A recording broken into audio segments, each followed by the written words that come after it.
My name is Andrea, and this is my story. Ang bigay ng may kapal.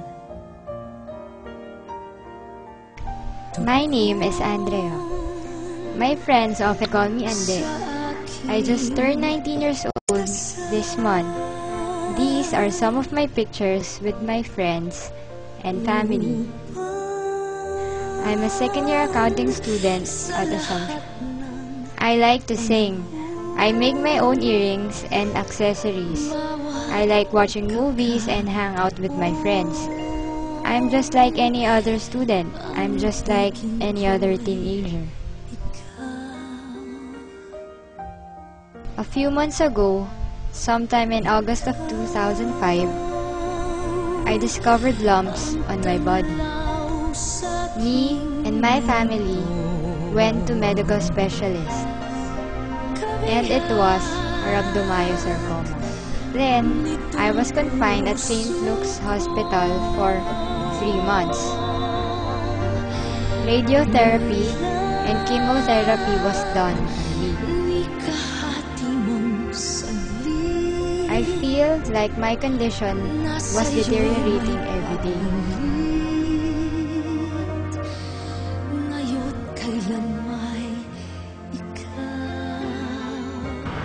Until I was introduced to herbal and natural supplements.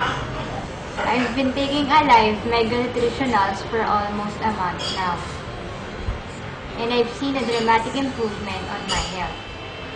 Clinically, my CT scan showed that my lumps decreased in size from 8 centimeters to 1.5 centimeters.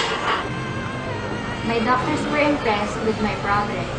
I regained my appetite and I gained my weight approximately 12 pounds. Now, I have regular bowel movement. I feel strong. I can do things I can't do before. I have a positive outlook in life now. Thanks to God, thanks to my parents, thanks to my relatives and friends, thanks to Mother Nature, and of course, thanks to Alive.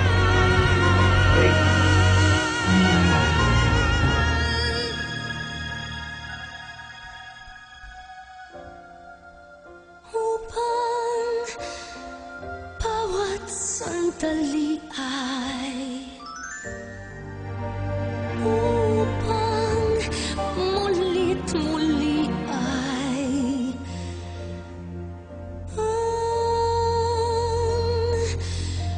mahalin ay ikaw.